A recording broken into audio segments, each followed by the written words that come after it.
This production has been made possible by a generous funding from the Nasser Al-Said Charitable Foundation.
In 1935, I was 15 in a Christian college, and at that time, very important discoveries of necessarily human paintings in caverns in the south of Spain were made, and the specialists said, very likely, these paintings date back to about 15,000 years from now.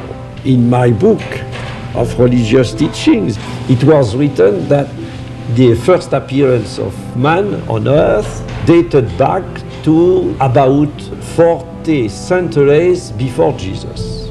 I said to him, what is the credible? The father said me, no, please don't confuse two things. You have the science and you have religion. If there is something which is not in accordance, it's the religion who said the truth. But I told him it is impossible. It's a well-established fact. The first appearance of man on earth cannot be evaluated to this time. It is impossible. We were educated. Religion said something, and science said another thing. I said to myself, something is going wrong. The future doctor, Bucaille, born in Pont-l'Evêque in northern France in 1920, couldn't have known, or even guessed, on commencing his medical career around 1945, what would have been the residual of that inconvenient encounter with his Catholic teacher a decade earlier. The seemingly doomed showdown of science and religion, as crystallized by his instructor, had apparently set young Maurice on a path of discovery that would consume his entire life.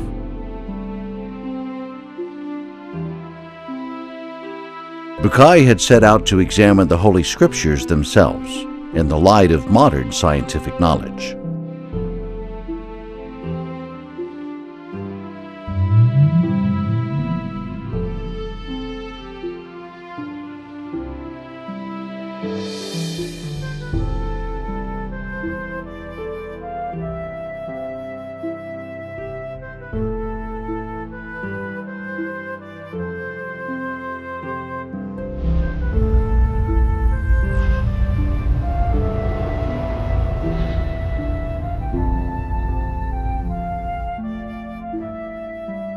Bucaille recalls that during his employment years at the surgical clinic at the University of Paris in 1945, and even much later, how much he got involved in discussions about the viability of considering religion from a scientific perspective.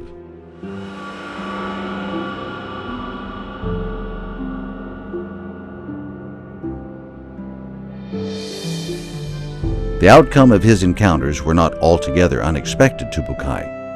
He wrote, "The materialist atheist scientist is unable to find in Judeo-Christian writings any language that is even vaguely similar to his own.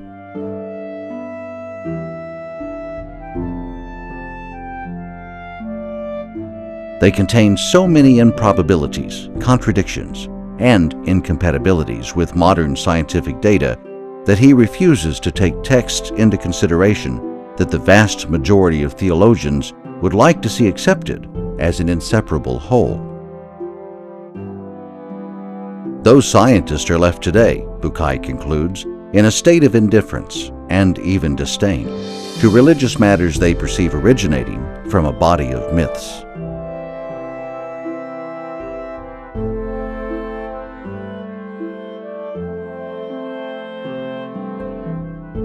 In the Gospel of Luke, for example, you have between Adam and Jesus 76 generations are mentioned. That is not possible.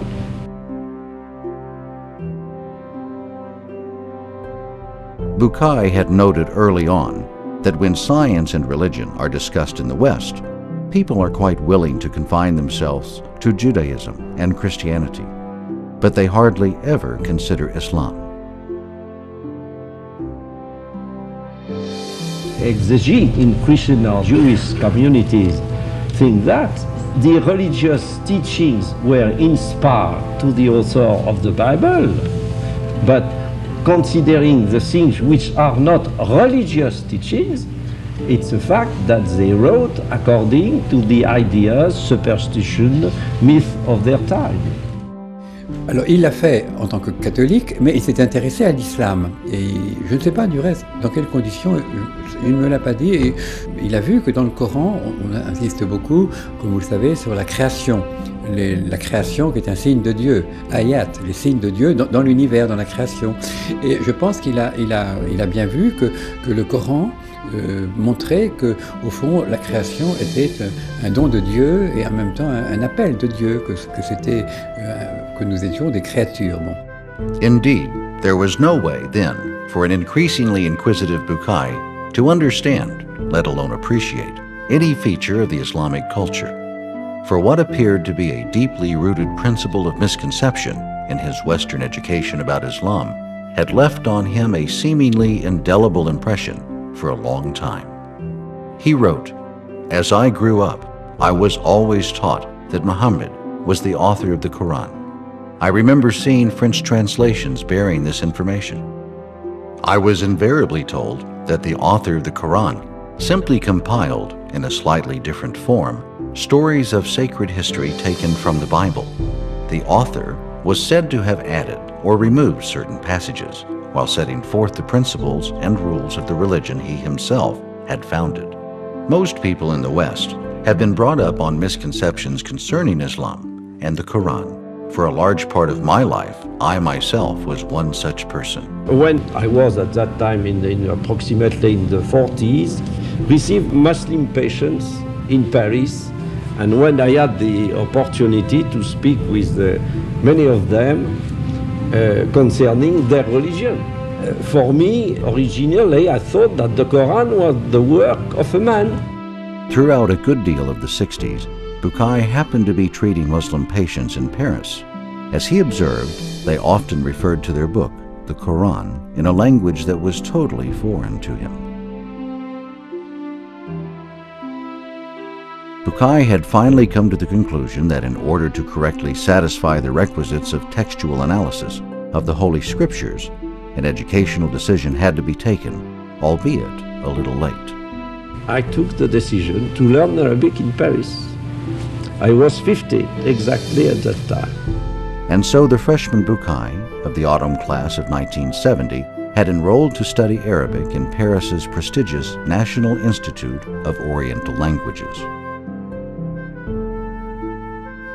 The students are able to read the parts of the Quran which are not too much difficult, like most of the passages of Surah Al-Baqarah, for example, and at the same time, modern Arabic, like Al-Ayam min Taha Hussein, to compare the Arabic language of the Quran, Al-Fusha, with modern Arabic. That was an excellent thing for us to make a comparison and to feel that the language of the Quran was something without any comparison.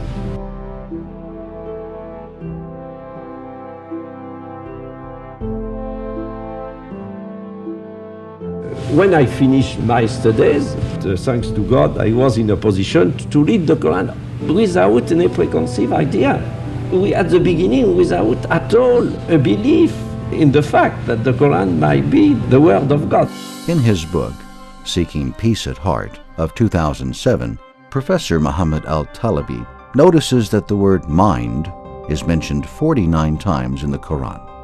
Science, meaning knowledge in general, is referred to 768 times.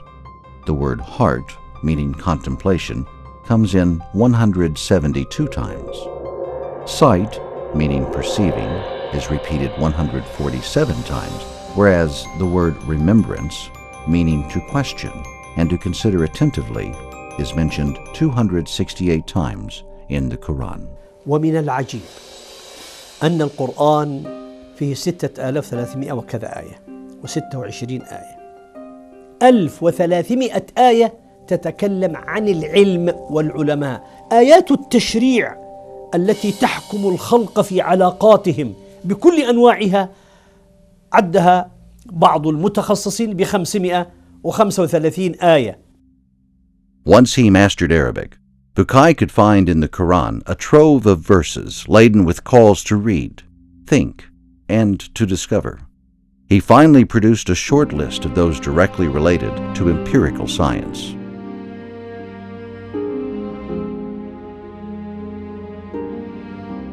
I took notice of a lot of verses.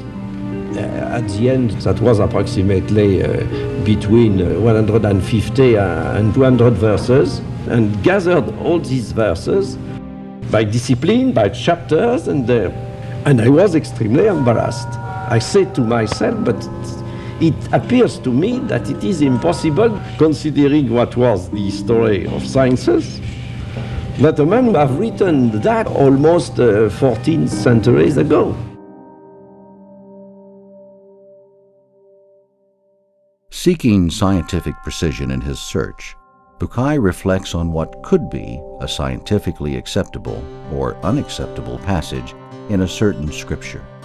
He says, "What I intend to consider here are the incontrovertible facts, even if science can only provide incomplete data, but they will nevertheless be sufficiently well established to be quoted without fear of error."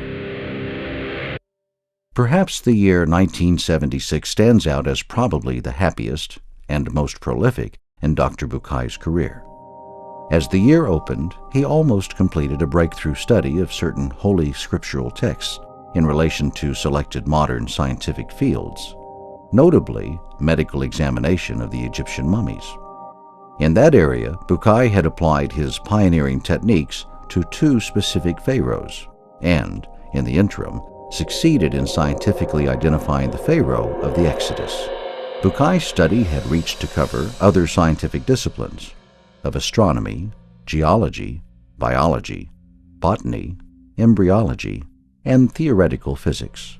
The outcome was considered by many as a major breakthrough in understanding the scientific signs of one of those holy scriptures, the Quran. On February 17th, Bucaille had relayed the outcome of his team's research, conducted in Cairo on the mummies of Ramses II and his successor, Mern Ptah, in a lecture delivered at Paris's National Academy of Medicine. In summer, his groundbreaking book, The Bible, the Quran, and Science, was published, crowning several years of research, including 5 of learning and reading Arabic. On September 26th, the mummy of Ramses II had arrived in Paris for treatment as a result of 2 years of persistent effort, personally initiated and followed through by Bucaille, which finally yielded an accord on top levels regarding the Ramses operation. On November 9th, Bucaille had to head back once more to building number 16 at Rue Bonaparte. This is one of the oldest and most prestigious of science academies. One could clearly see the marks of the French Revolution on its facade. It is the French Academie of Medicine, which was founded in 1731.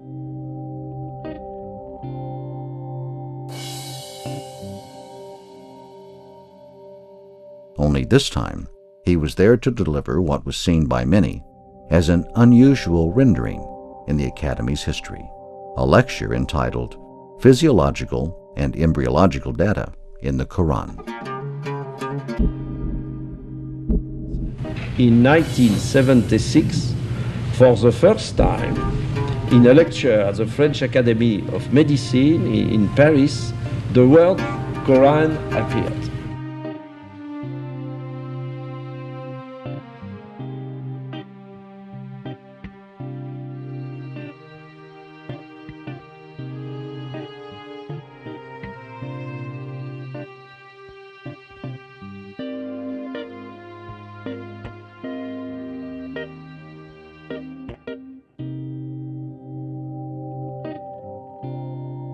At the very opening of his lecture, Bucaille makes a unique reference to a 14th-century-old book containing a body of data totally unknown at that age, that is today in total conformity with our present status of knowledge. He added, that in itself stirs difficult problems. Being a religious book adds up supplementary questions to those problems. By examining the Quran, Bucaille bluntly stated that the physiologist and the embryologist would be surprised to find references to data in these disciplines, as well as in many others, including the creation of the universe and the aquatic source of life. To provide a sound base for his conclusions, Bucaille went on to probe the authenticity of the Quranic text by examining the history and the method of the book's preservation, immediate registration of the revelation as it was read by Prophet Muhammad over a period of 23 years until the book had been collected in its present book form by the third Caliph Othman bin Affan in the 7th century. They were stupefied, and the question which was put was the following one: are you sure that the text of the Quran we have now is the text of the old times? I said them, go to our national library and you will be able to find all texts of the Quran of the 8th century of the Christian era. And you will be in a position to compare the text of that time and the text which is widespread now. This was not an objection, that was a question. This lecture has not have been forgotten. Certainly not. The lecture was just the beginning. The phenomenal success of his book, the Bible, the Quran, and science had unleashed unforeseen currents that not even Bucaille could have ever seen coming. And it seemed that Maurice Bucaille was the first Western scholar to write and publish in that field of comparative studies. حسب علمي كان ذلك كذلك. حسب علمي والله أعلم. ناقشت موريس بوكاي في كتبه الثلاث، وأنا قمت بمراجعة كتاب أصل الإنسان ترجمة من الفرنسية إلى العربية ومن الإنجليزية إلى العربية. شرفت بهذا العمل، وهذا أعطاني فرصة لمعرفة فكر موريس بوكاي أكثر. To his surprise, the first French edition of his book had sold about 120,000 copies in the first 5 months. The book appeared in 1976, and now it is a bestseller in France. The 13th edition in French was in preparation, and I have received last year the Golden Book Award. The publisher sent me that last year they printed in French 140,000 copies, not including the pocketbook editions to be sent to foreign countries. Unlike his early high expectations, Bucaille had to suffer, in spite of his repeated explanations, several injustices on two fronts, socially and from the Catholics. Il n'a pas été bien reçu, parfois par certains chrétiens et parfois par certains musulmans. Il en a souffert certainement, parce qu'on lui a fait des reproches, on lui a fait des critiques qui vraiment l'ont peiné. Et moi j'ai vu sa peine et je trouve qu'on ne doit pas être injuste et qu'il y a eu contre lui des critiques injustes. You do not think that it is a belief in Islam which would have been as the starting point of the thing. Not at all. It is through a scientific reasoning. I said the Quran cannot be the work of a man. هذا الكتاب أثار غضبا شديدا من طرف الكنيسة، وكان الأب لأنه يعرف كتاب بوكاي من الرهبان الذين بقوا على صلاتهم الودية مع موريس. دكتور بوكاي كان يحب الحوار بين العلم والدين. كان طبيب ورجل العلم وكان مؤمن وكان يعتقد بأن لابد من العلم والدين يمشوا معا. هذا فضل موريس بوكاي، وكون هذه الشهادة تأتي من رجل غربي مسيحي كاثوليكي لا علاقة له بالمنطقة العربية، وتأتي بهذه القوة وهذا الوضوح وبهذه الموضوعية، هذا الذي حمدناه له. It's a terrible thing when in your life, when you are almost 50, you have in your mind, you say, but maybe I am completely wrong about the Holy Scriptures, but it's terrible. Alors, I wanted absolutely to improve my knowledge concerning the Quran without any particular aim, not at all. وقعت قطيعة لا شك فيها بين موريس بوكاي ووسطه. Oui, certains chrétiens pensaient qu'il était musulman, qu'il défendait mieux l'islam que le christianisme. Et certains chrétiens ont cru, à tort à mon avis, qu'il avait écrit ce livre pour dire l'islam est vrai et le christianisme c'est faux. Ce n'était pas du tout son idée. Mais certains chrétiens lui ont reproché finalement de montrer trop bien les valeurs de l'islam, du Coran, en disant le Coran et la science s'appliquent très bien ensemble, tandis que la Bible et la science ne s'appliquent pas. My problem is very simple, to say the truth. In 1976, it didn't seem that the social pressure, subtle or explicit, that Bucaille has had to fall under, could bend the determined scholar as he declared his major conclusion: Quran and science are intertwined. بوكاي انتصر على الكبر وانتصر على الضغط الاجتماعي. So, years later, while still basking in the phenomenal success of his first book, The Bible, the Quran, and Science, Bucaille's life plan has shown a major shift.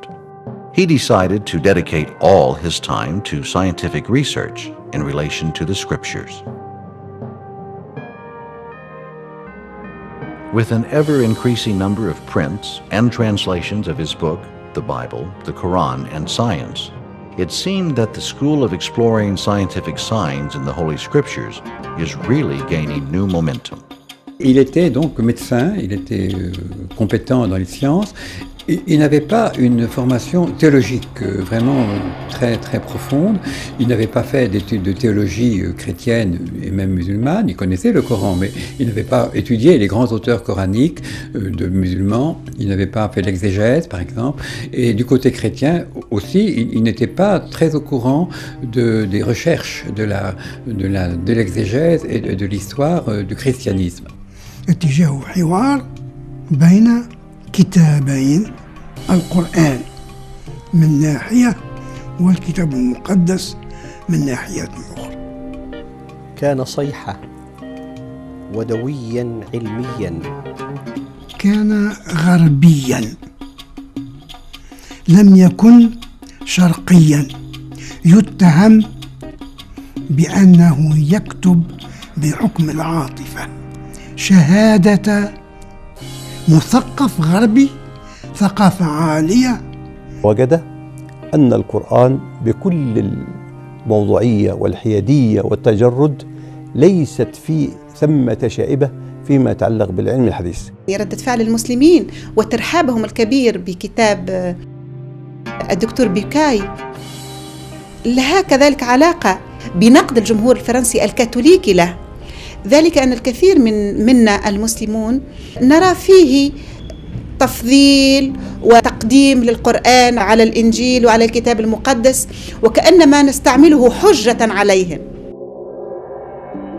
Naturally, reactions to Bucaille's argument had to juxtapose, depending on one's perspective.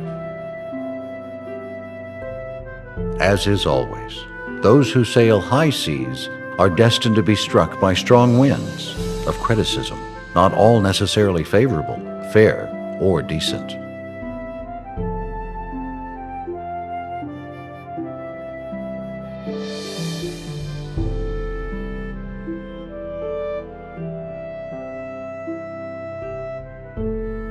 Je trouvais en lui beaucoup de volonté, de spiritualité, de fidélité, de dialogue, de volonté de paix, et je trouve que cela mérite le respect.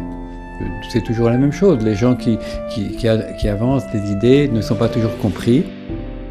As it happened, Bucaille's book had stirred an already heated debate between two old adversaries, the evolutionist and the creationist. One of the evolutionist arguments were trumpeted loud and clear in an article entitled Quran Science, Scientific Miracles from the 7th Century, published by Turkish physicist and philosopher Taner Idis. In an all-sarcastic tone, the writer defends his case against the apologetics who hunt for scientific miracles in the Quran. On top of the list, of course, comes Maurice Bucaille, who was introduced by Idis as a French surgeon popular in Islamic circles, as Western scientists acknowledging that the Quran did not contain a single statement that was assailable from a modern scientific point of view. Next to Bucaille on the creationist list is Professor Keith Moore, the Canadian apologetic scientist quoted by Idis as stating, "Statements referring to human reproduction and development are scattered throughout the Quran. It is only recently that the scientific meaning of some of these verses has been appreciated fully." Idis ends up judging Moore by this verdict. This embryological apologetic is very popular, and I doubt this statement has originated with Moore. Muhammad could not have known these facts about human development in the 7th century because most of them were not discovered until the 20th century. Muslims and others are justified in concluding that these facts could only have been revealed to Muhammad by the one who knows all about us, not only about how we developed, but how we live and function.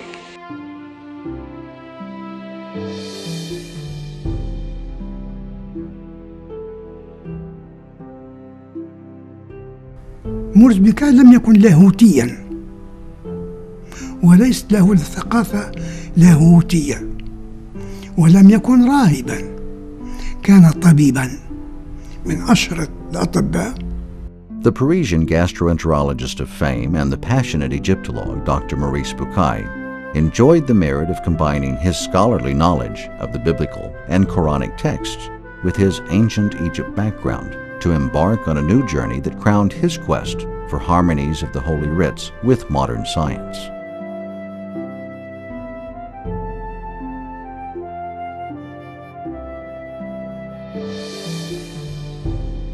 He wrote, "I had journeyed to Egypt during the second half of 1974 in search of various archaeological and medical data concerning certain pharaohs. In particular, I was after documents pertaining to the Exodus. My intention was to examine certain passages in the Bible and the Quran under the light of recent information provided by Egyptian archaeology. During my first visit to the royal mummy's room, I wondered whether or not my plans for this research would lead to conclusive findings, and whether I would be able to effectively justify the confidence the Egyptian authorities had placed in my project.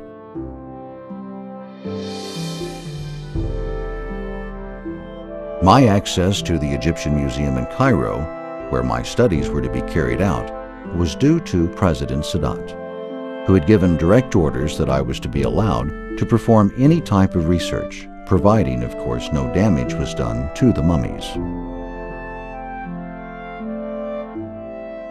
In my own country, I was not officially entitled to carry out such research, nor was any endorsement given to me by the French government or a university. My presence at the museum, where I was very kindly granted every possible facility for research, was uniquely the result of personally contacting certain people. My initial contact was Mrs. Sadat, whom I knew through my medical practice. Her family had granted me its confidence after the successful treatment of a family member. I took the opportunity of informing Mrs. Sadat of my conclusions regarding the likelihood that a particular pharaoh may have taken part in the Exodus. At that time, however, my theories were supported merely by data drawn from my study of history, archaeology, and hieroglyphic texts. She gracefully agreed in no time to present a request on my behalf to President Sadat. With extreme gratitude, I later paid a visit to the President himself. At the time, there was not a single harbinger that might have helped me foresee the developments that were to follow.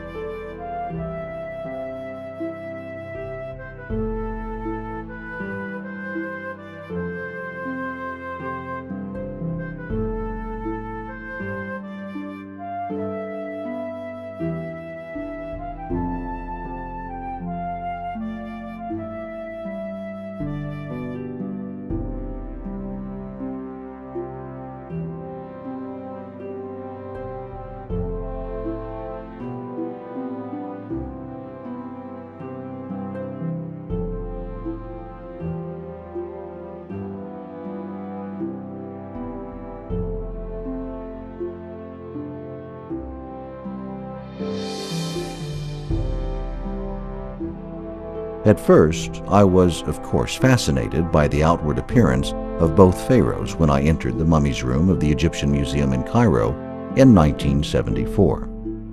In that year, 3,212 years had elapsed since the death of Ramses II. The only parts of the body of Ramses II that were visible to visitors in 1974 were the head and the left hand, the rest being draped with coarse linen not unlike burlap. The mummy was laying supine in an open coffin, visible through the glass sides of a rectangular display case with a removable glass cover. How the mighty had fallen. The sight of the hand, a symbol of power and force, led me to imagine Ramses II as a young sovereign and warrior during the first 20 years of his rule.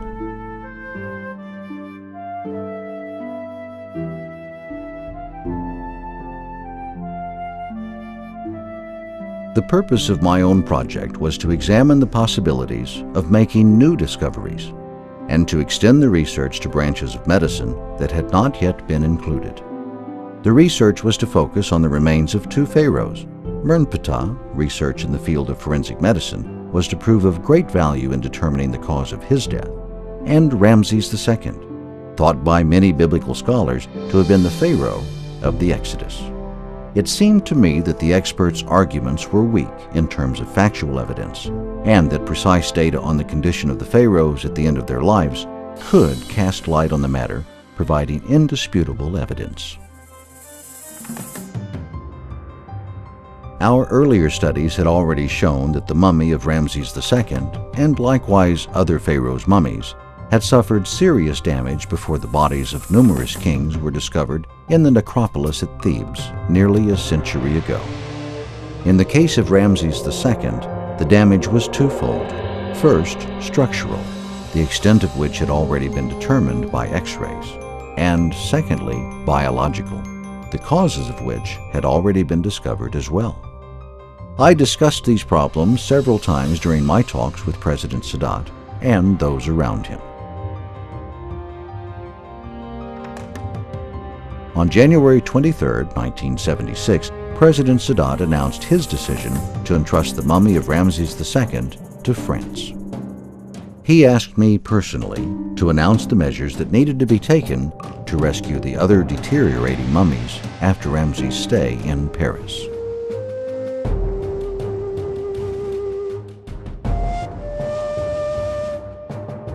The Pharaoh arrived at Le Bourget Airport on September 26, 1976. From the airport, the mummy had been transferred to the Museum of Anthropology for hospitalization in one of the specially prepared rooms.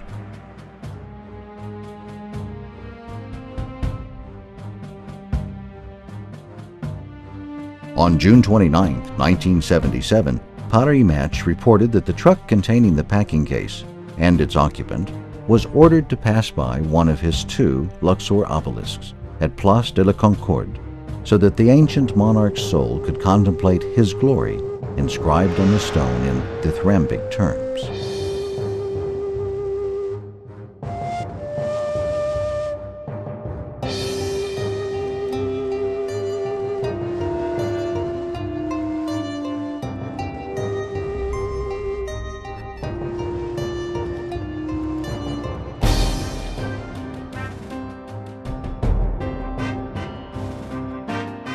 Operation Ramses lasted almost 8 months and was directed by Christian de Roche-Noblecourt, curator of Egyptian Antiquities at the Louvre, and by Professor Lionel Bellew, director of the Museum of Anthropology.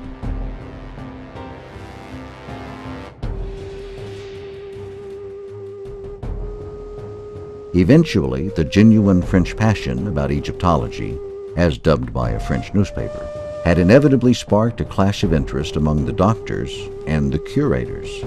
The first casualty was Bucaille, who had been totally denied the honor of participating in the rescue of Ramses' mummy.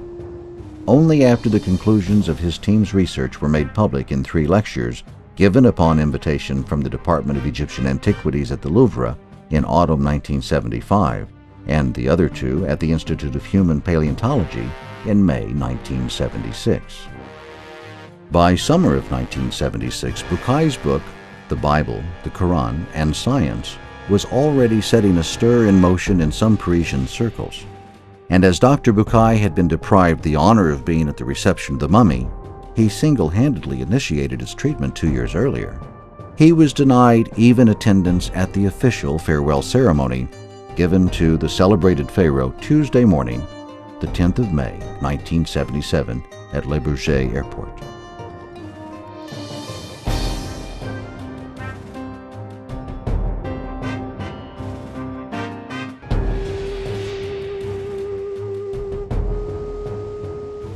By the time Ramses II died, at the platinum age of 90, following a glorious rule that lasted almost 67 years, 1279 to 1212 BC, he had apparently outlived 12 of his sons. So it was his 13th, Mernptah, who succeeded him to be the 4th in the line of the pharaohs of the 19th dynasty. At the time of his ascension, he was probably nearly 60 years old. Mernptah's reign was short-lived, perhaps only 9 or 10 years, as well as rather dull in comparison with that of his star predecessor.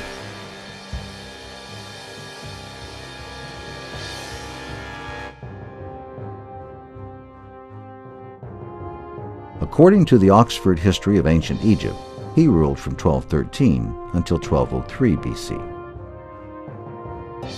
Mernptah's tomb is marked KV8 at the Valley of the Kings on the Nile's west bank, opposite of today's Luxor, ancient Thebes.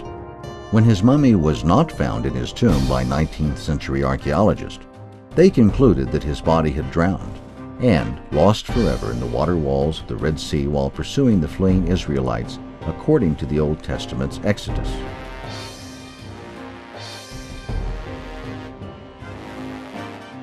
But the theory had been refuted when the mummy of Mernptah was discovered by Victor Loret in 1898 in the Valley of the Kings.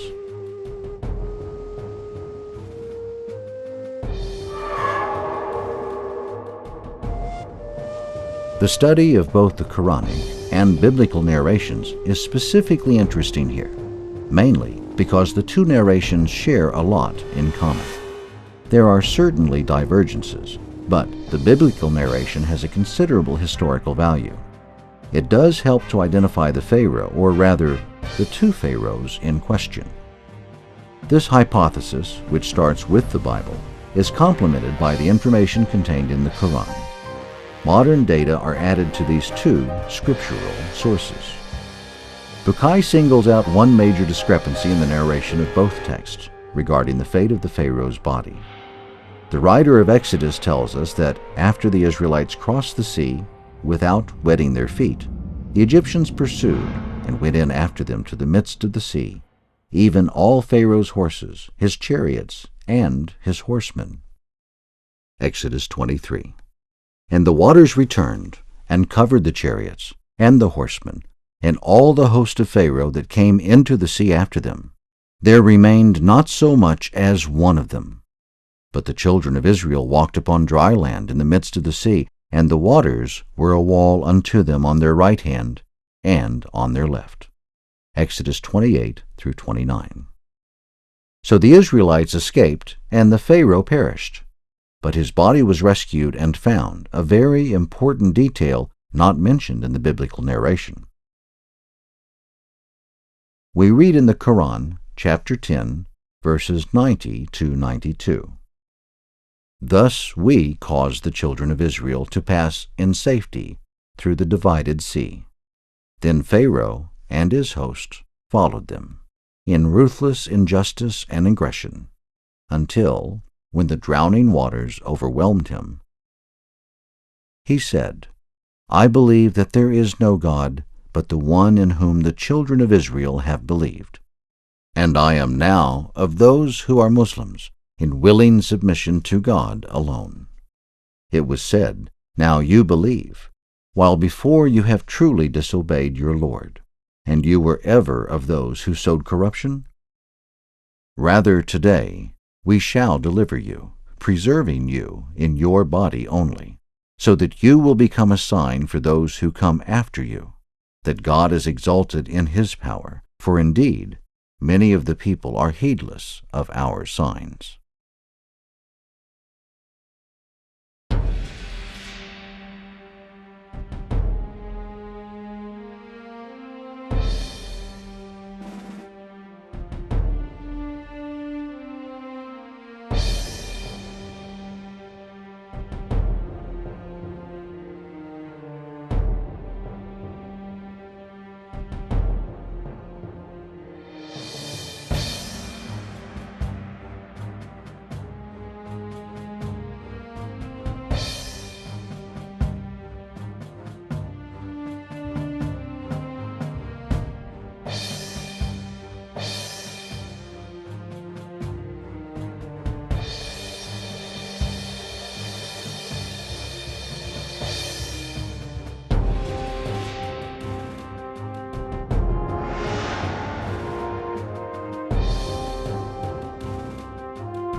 As a young man, Moses, after slaying an Egyptian, fled from the face of Pharaoh and dwelt in the land of Midian.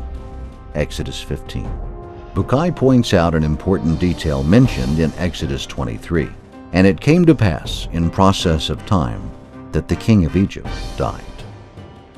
Exodus identifies that king being the one who ordered the Hebrews, by forced labor, to build new cities. And they built for Pharaoh treasure cities of Pithom and Ramses. Exodus 11. Bucaille concludes that Exodus, with the returning 80-year-old Moses, could only have taken place during the reign of Ramses' successor.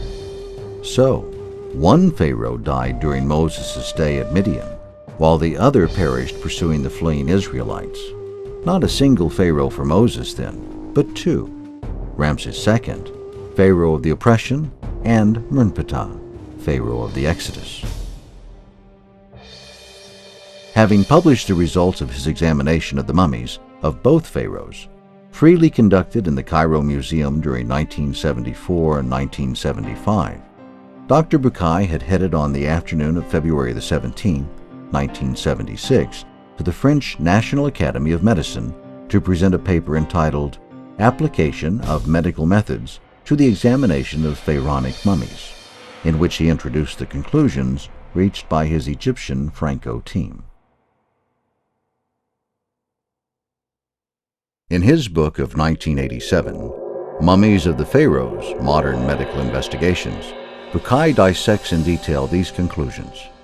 He says, "It was apparent to my colleague Michel Durgon and me that mummification had been carried out with perfect success on the body. Visual examination of it was not enough. However, what we needed was material proof. This we obtained by microscopic analysis of a tiny fragment of the mummy. It was examined under the microscope by Professors Jacques Mignot and Michel Durgon. They were thus able to show the perfect preservation of the smallest anatomical details visible, the transversal striations of the fibrilla, as we have already seen on other mummies. For it to have retained these microscopic features to this day, the body must have been embalmed while in good condition. Otherwise, decay and putrefaction would have set in." Bucaille continued, "The lacuna in the right part of the thorax may well have been the result of an injury sustained during the subject's lifetime. The cranial lacuna is of great forensic importance. Its presence may suggest a craniocerebral lesion received during the subject's lifetime, a fracture with a penetrating wound seriously injuring the brain. In all likelihood, this lesion caused a very rapid death." After grueling research, the final conclusion was reached in Bucaille's words. This would have brought on death very quickly, and the body had been submerged before or after the pharaoh was killed. Whatever the case, he does not appear to have stayed in the water for long. "I have searched for a contradiction of any kind between our medical observations and the narrations of the Exodus contained in the Book of Exodus in the Bible and the Quran. But I can find no argument to oppose the theory I hereby maintain. Given the present state of our knowledge, the only valid hypothesis that can be advanced is that Merenptah, Ramses II's successor, met a tragic end during the Exodus." This has been formally proved by medical examination and fits perfectly with the passage in the Quran on the rapid retrieval of the body.